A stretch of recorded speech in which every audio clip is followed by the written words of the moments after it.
we've got a loaded show for you here on Mavericks Today by Chat Sports. I'm Jeffrey Cooperstein, and welcome in. What did we learn about the Mavericks in their preseason opener against the Oklahoma City Thunder? We'll talk about it. Plus, the Mavericks make a roster move. We'll discuss what that is on the back end of today's show, so be sure to stay tuned for that. But follow me on Twitter if you haven't already, because if you have, you would have learned about that Mavericks roster move that we're going to discuss later. There, before you find it right here, at Jeff_Coop27 is where you can find me on Twitter. Go give me a follow right now, and I might give you a shout out on a future show. We'll start with this, where the Mavericks put out their first starting lineup of the preseason. And again, this is preseason, so you can only take these things with a grain of salt, but I do think that there is a pretty interesting indicator that this might be the starting five that the Mavericks roll with here in Game 1 against the San Antonio Spurs. It was D'Angelo Russell, Klay Thompson, Cooper Flagg, Anthony Davis, and Derek Lively. So they went with Klay over PJ Washington in that starting lineup, and I can certainly see the argument for both Klay and Washington starting. Washington coming off that 4-year, $90 million extension, you would kind of expect a guy to being paid $22+ million a season to be in that starting lineup. But when you look at it from a basketball perspective, you can see why they'd bring Washington off the bench as well. And to be honest with you guys, I'm pretty open to either one of them being in the starting lineup versus coming off the bench. I think both of them can offer certain qualities that them starting and them coming off the bench would be beneficial to the team's success. And it could really honestly just depend on the matchup that particular night. If the Mavericks want more shooting on the floor to start games, Klay Thompson will start. If they want more defense and versatility on the court to start games, then PJ will start. And that's absolutely something we could see from Jason Kidd. And we know in the first 25, 30 games of the season, Kidd's going to experiment with this starting lineup. He's going to chop and change. He's going to figure out what works and what doesn't. So it's certainly possible that we could see both of them in the starting lineup at some point. It's possible we could see neither of them in the starting lineup at some point. But I do think it's interesting that Klay Thompson was in this starting lineup over PJ because Klay has some experience coming off the bench. Now, in his last season in Golden State, he actually came off the bench 14 times for Steve Kerr and the Golden State Warriors. And I know he didn't like it at the time. He felt he was being a little disrespected by Golden State. But I think in his new role with the Mavericks, he'd certainly be more open to coming off the bench than he was when he was with the Warriors. And his stats when he was playing off the bench really didn't suffer. He still averaged almost 20 points a night. He shot it really, really well from three-point range at almost 43% and still averaged almost 10 three-pointers a night in 27-plus minutes a game. I don't think Klay, even if he starts, is going to play 27-plus minutes a game for the Mavericks going forward. So I do think that having his firepower and having his shooting ability off the bench is something that Jason Kidd could look at as a potential true six-man who is just kind of a flamethrower who comes off and his job is to score the basketball. I can also see why he would want to start Jason Kidd alongside D'Angelo Russell and Anthony Davis and Cooper Flagg, because within the flow of the offense, Klay knows how to play in an offense with constant movement. He did it for over a decade in Golden State with the Warriors, where the Splash Brothers, Steph Curry, Golden State, Draymond Green, that offense was predicated on off-ball movement, off-ball screens, and cutting towards the basket. What are the Mavericks going to do? A lot of off-ball movement, a lot of off-ball screens, and cutting towards the basket. So Klay knows how to play in this new look offense that the Mavericks are trying to run, and I think that he could play as a starter or as a reserve. And either way, I think the Mavericks are going to be able to be a better team because they have the ability to have Klay play both of those things. As far as PJ Washington goes, PJ really has never played extensively in a bench role. He came off the bench one time for the Mavericks after he was traded from Charlotte to Dallas. So I think him coming off the bench would be a little bit of a learning experience for him. But I also think that him coming off the bench would be able to give the Mavericks more offense, which is something that we think they're going to lack for the most part this season. I don't expect the Mavericks to be a top 10 offensive team. So you might as well start the game with your best offensive players out there on the court to try to just, get some points, get some points up early and put some pressure on the other team to try to score more against your versatile, athletic, hopefully vaunted defense that the Mavericks are going to be putting out this season. Who do you guys think should start, though? This will be today's poll question, so go ahead and answer it down in the comment section. If you think PJ Washington should start, type 25. If you think it should be Klay Thompson, go ahead and type 31 down there in the comments. I think I'm leaning towards PJ because I think Klay would be so effective off the bench, but I could absolutely go either way. But you guys let me know down in the comments what y'all think. These guys did not play versus the Oklahoma City Thunder at Dickies Arena in Fort Worth last night. Daniel Gafford dealing with that sprained ankle. We'll see if he's available for opening night. I'd kind of be surprised if he was dressed out for opening night against San Antonio. We know Brandon Williams is still dealing with that hamstring, so he is out. Who knows about Dante Exum? We don't know what his injury is. He hasn't really practiced. He hasn't played.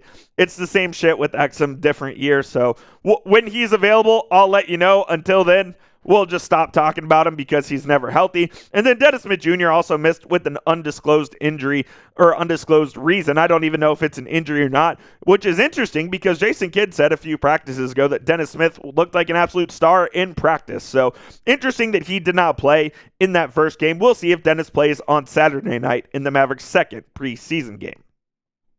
Now let's transition to Cooper Flagg's preseason debut, and I thought it was pretty good for the most part. He only played in the first half of 14 minutes, and look, I think he did some really good things on the basketball court for the Dallas Mavericks. In those 14 minutes, he totaled 10 points, 6 rebounds, and 3 assists, and shot 3 of 6 from 3. And 3 of 6 from the field and 2 of 3 from 3. And he looked really comfortable on the offensive end, which was something that I really wanted to see because after the summer league and after watching just tape of him at Duke, I thought that was going to be my biggest concern in his rookie season was going to be the offensive side of the ball for Cooper. But he really did look comfortable in this Mavs offense. He looked comfortable handling the ball. He looked comfortable looking for his own shot. So I really liked what I saw from Flagg. He also added a block in the game as well, and we know he's going to impact the game positively on the defensive end. And I thought it was a super encouraging performance from Cooper in his first preseason game. I said it yesterday, it's a jump. The jump in pace from college to summer league is different. The jump in pace from summer league to preseason is different. And the jump in pace from preseason to regular season will be different as well. So this is a good first step. And I know OKC didn't play anybody as they played a back-to-back. They were playing in Charleston, South Carolina for whatever reason. And then they come over to Fort Worth. So no one really played for OKC, but nonetheless thought it was a very good debut for Cooper Flagg. And it honestly, my overall takeaway from this game and from this team throughout the offseason is it's just going to be a very different team. It's going to take some getting used to. It's going to look way different than it has in the last couple of years, and that could absolutely be a good thing if they can fully embrace the new things that they're trying to implement as a squad, and hopefully it translates into more wins, and hopefully this team can stay healthy and is a better team than they were because of it. And that's what we all want. We want this team to be good. We want this team to be contending. We want them to be in the mix in April, May, and hopefully June. So I'm excited to see this squad play. We're going to get to the Mavericks' new signing here in just a moment, but before we do, shout out to PrizePicks for sponsoring this episode of Mavericks Today. You and I make decisions every single day, but those right decisions on PrizePicks can get you paid. PrizePicks is super easy to play. You just pick more or less on 2 to 6 player stat projections, and the cool thing about PrizePicks is they're now offering stacks, so you can put the same player multiple times in the same lineup. For instance, if you want to go more on D'Angelo Russell points, rebounds, and assists, you can now do that in the same lineup only on PrizePicks. You can also play it in over 40 states, including California, Georgia, Florida, and Texas, and you can pick how you play. You can play the flex play where you can cash out even if one of your picks doesn't hit, or you can go with the power play like I'm going with right here in week 5 of the football season. Give me the less on Justin Fields, 182.5 passing yards. Fields can't throw the ball. We all know that. Give me the less on Dylan Gabriel as well, 173.5 passing yards. It's Texas OU hate week, so F Dylan Gabriel and F the Cleveland Browns. Give me the less there. And I'll take the more on Deebo Samuel, rushing plus receiving touchdowns. Deebo has actually been great for the Commanders so far this season, so I'll take him to get into the end zone. You can copy my picks or make picks of your own. Just please make sure you do it with our friends over at PrizePicks. Download the PrizePicks app today and use code CLNS to get a $50 bonus when you play your first $5 lineup. One more time, that's code CLNS to get $50 when you play your first $5 in lineups. PrizePicks, It is good to be right. This team's identity is just going to look a lot different, and that's why we just really don't know what we're going to see until we actually see it in game action once the season begins. It's going to take time to find out exactly how this squad is going to look on the offensive end. I think we know what we're getting there defensively, which is going to be one of the best defensive teams in the NBA. And why is that? Because it has to be. This team really has no choice but to lock down on the defensive end and slow down the basketball game as much as possible in order to win games. Now, I will say, the Mavericks offense last night, there was a lot of movement. There was a lot of off-ball screening. There was just a lot of moving parts with the offense, which is honestly something that we haven't seen in a while because Kyrie Irving and Luka Doncic were such ISO-heavy players that the Mavericks were really leaned into the strengths of those guys as opposed to playing offensive ball as a whole. Well, now it feels like they're trying to incorporate everybody on the court, using all 5 players, using the 94 feet, using the full width of the basketball court, especially in half-court scenarios, to try to open up as many shots as they possibly can. So it'll be different, and it'll be exciting to watch what this Mavericks team does here, especially offensively early in the season. I do want to throw it back to last season just to kind of give you a barometer of where they could possibly be this year. In 24-25, they averaged 114.2 points per game, which is dead middle of the pack in the NBA at 15th. And by the way, NBA scoring is absolutely outrageous. I believe the 30th team in the league was Charlotte, or I can't remember who it was, but they averaged 105 points a game. So NBA scoring is just up as a whole. And then their points allowed per game is 115.4 at 20th.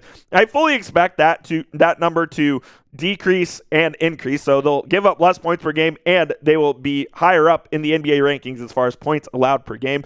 Look, they dealt with a lot of changes last year and they really didn't ever get a rhythm going on defense. There was at one point where they were dead last in the NBA in defensive rating. So I could see obviously why that would be 20th, and they really got it together down the stretch defensively where they actually played pretty well. So I think if this team can stay healthy and if they're able to just have a full season of cohesiveness, they could be a really, really good defensive team. I think the goal for them is to be top 5 in the NBA in defensive rating.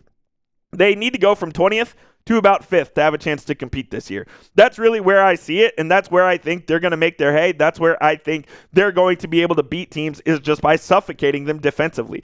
And if we get to see what we saw on Monday night against Oklahoma City, just that offensive and just collective ball movement and collective cohesive team effort on the offensive end, they could be a really, really good ball club this season, and I think I'm more optimistic after watching that first preseason game than I was heading into it. And I know we're overreacting to preseason game number 1, and it doesn't mean much in the grand scheme of things. It's just cool to see this team in action for the first time. So I think this squad is going to be all right offensively. I think they're going to be really good defensively. The goal for them, though, is to be a top 5 defensive team in the NBA. I'll ask you guys this before we get on out of here and tell you about the Mavericks' new signing. Do you think the Mavericks have a top 5 defense in the league? If you do, type Y for yes. If you don't, type N for no. And also, if you don't, type me where you think they're going to rank here in the 25-26 season.